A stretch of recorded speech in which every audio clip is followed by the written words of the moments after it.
Hey you guys, welcome to I Cook and Paint. Today, my really wonderful friend Danny is here from Arizona to help me shoot this one. What are we gonna make today? Turkish coffee, traditional coffee that we grew up with. That's right. Danielle and I both have mothers whose native country is Serbia. So naturally, we grew up drinking a lot of this. Actually, my bubba started giving me to this when I was about probably 4, right? Oh my gosh, probably. Yeah. Coffee to kids. No wonder. So this turned out really, really superb. Let's tell them how we made it. These here are coffee beans that Danny picked up from the market. From Has-Beans. A really wonderful local coffee company.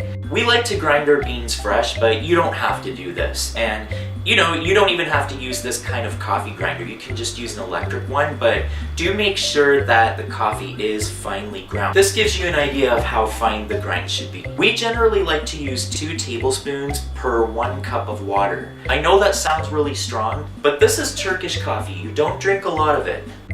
So we decided to add the sugar into the actual cooking process. The little tweaks that we made were really interesting because we used cardamom. Yes, cardamom. We put a fresh cardamom pod in there, and again, you don't have to do this. This is just something that we're doing today. You could also put a piece of cinnamon stick. That would be really good. This here, by the way, is a special Turkish coffee pot, and if you can't find one of these, I provided a link underneath the video where you can order one. Now you roast this over medium-high heat until it gets nice and smoky. Make sure it's not a long time because you see that the smoke starts right away and you need to remove it as soon as you get that smoke happening. Yes, do not over roast this because then your coffee will just be super bitter and it'll be garbage. Then you want to add some cold water. It's really important that your water is cold. You see, Turkish coffee is known for being foamy on the top.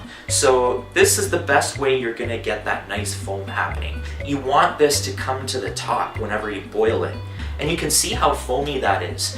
Now you want to take it off the heat and remove a little bit of the foam and add it into each serving cup. Don't worry if you get a few of the granules in there. That's perfectly okay.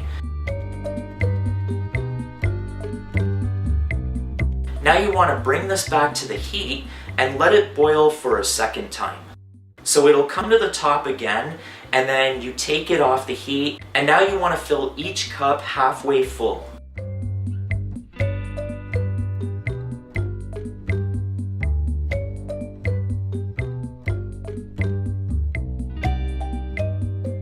Now you let it boil for a 3rd time, and right here I totally forgot to press record and I did not get the part where it comes to the top. I'm sorry about that. And I'm about to steam you out right now, and I'm sorry about that too. But anyway, once you fill these up to the top, that's it. Your Turkish coffee is donezo.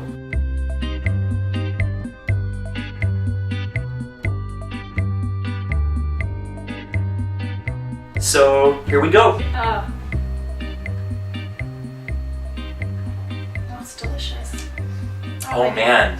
The cardamom tastes really good. Oh yeah.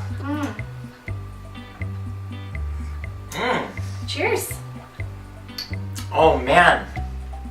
You can come over and make Turkish coffee anytime. Thank you. Thank you so much, Danny, for coming and starring in another one of my videos. Thank you for having me. This is great. And thank you guys for watching. Don't forget, for more cooking and painting fun, you can always follow me on social media. Please don't forget to hit the like button if you enjoyed this video. Action. So thank you so much for guys.